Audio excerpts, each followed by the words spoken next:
Hello everyone, Jack Boyles with Steam Engines USA, and today I got another steam engine in we're going to take a look at. I think you'll like this one. 1940's 35.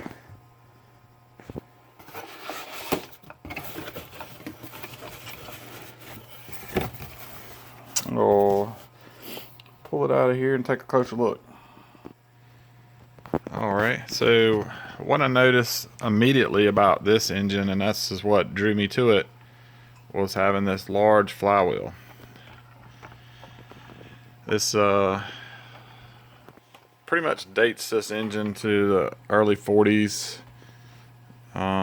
maybe mid 40s. It's got black firebox. It's tack welded. It does have I'll have to look up under there and see the heater, but having the screw right here tells me it's probably a belly mount type heater. It does have the wide pop-up valve, black handle, whistle.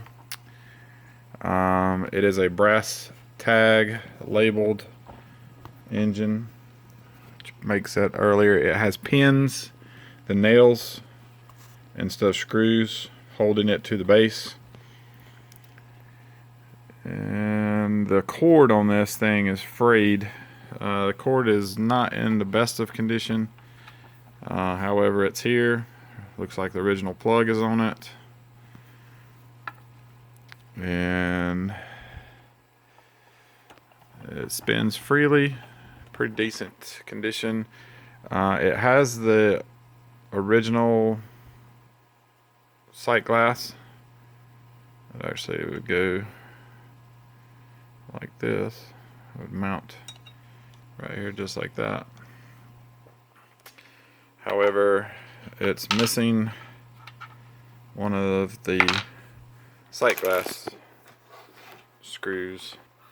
It's actually a bolt, but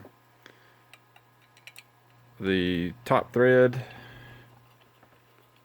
is pretty good. The bottom thread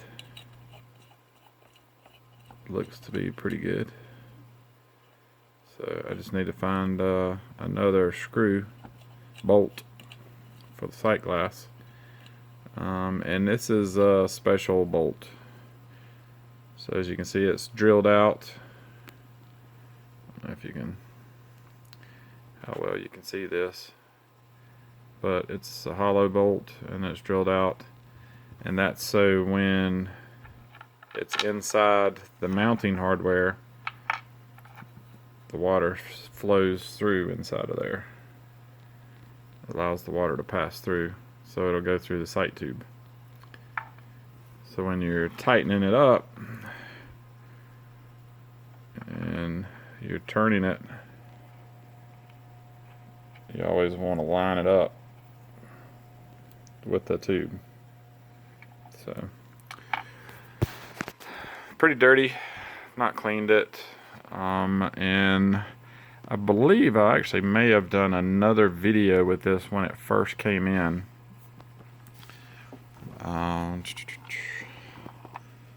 So all in all, it's a good example of an early 1940s.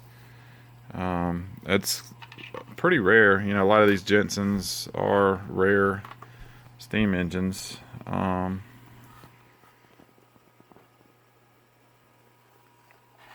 But especially 35s with the big flywheels. So we're going to try to clean this one up. Maybe take a little closer look at what's up under here and make it look new again. And actually, I think, I'm pretty sure while I'm sitting here discussing it, I may have already made a video of this, and I think the consensus was just to clean it and leave it. But I do, any other collectors out there, Jensen collectors, if you've got any of these sight glass screws, they call them sight glass screws, but it's a little bolt. If you got any of those extra ones that you want to part with, let me know in the comments section, because I do need to get a couple of these and you may have some. So let's see.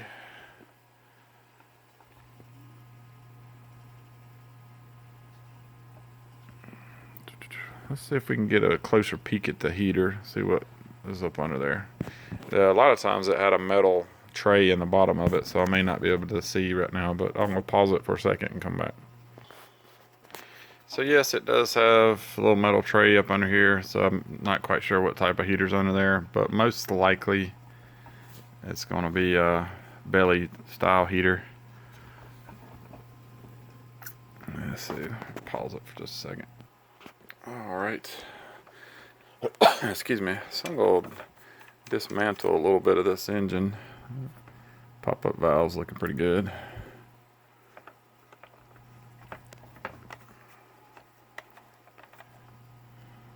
Whistle, it's missing the gasket.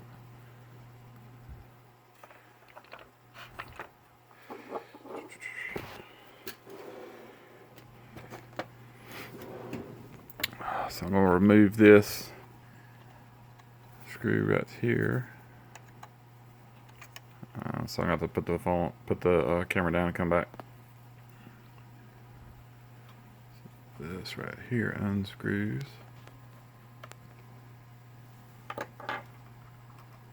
Comes out. That's what that little piece looks like. Let's set it over here. And this goes loose once you do that. And then we'll back out this little bolt, and it's on a spring, so it's spring loaded. And I'm gonna put the phone down because once this bolt comes out, the cylinder will just fall off, and I don't want it to fall off, so I'm gonna catch it. Alright, so I backed the screw out and then just screwed it right back into the cylinder. We'll set that over here. So then we've got the flywheel. We'll undo, back this little screw off, and it will probably slide right off the shaft. And then I've got these two screws. And take those off as well. So I gotta use 2 hands for that, so I'll be right back. So once I unloosen that little screw up, it slides right off very easily. I like these big flywheels, they're super nice. So I'll set that one down. And this should slide out. And it does. No binding, super smooth. So I'm going to take these two off. And again, I need 2 hands for that, so we'll come right back. So once we take those two screws out, we look at the bottom, super clean. That's what the rest of the engine needs to look like, nice and shiny. And it has a little gasket on here, so let's see if it will come off easily or if it's sealed. There you go, nice. So we'll be able to salvage that. Sometimes these break apart, so I want to be super careful with this one because I would like to use the same gasket if possible. So we'll set that down right over here as well.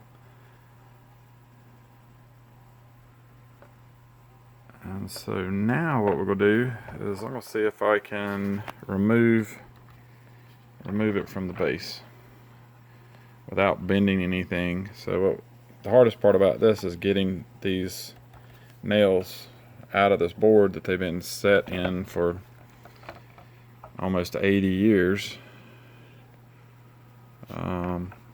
So I'm going to put the phone down and we'll come back and see how well we go able to do that. Alright, so the best way to go about this, there's not an easy way of doing it, and you have to take time, but a long, thin flathead screwdriver, sliding it up under and going at it from the inside, you can slowly start working that nail out. And then once you have it out on the top, you can come out here, just slightly work around it, and you'll pull that nail out and just work all the way around the 6 nails. So I'm going to do that, and then we'll come back. Ultimately, what you want to do with this is preserve it, so you don't want to gouge anything or kind of wallow out that hole or make it larger than it needs to be, so we can put these same nails right back in the same place and secure it to the board. Alright, so now I've removed all 6 of those nails, and this whole entire piece just lifts off, and it gives us our first look underneath.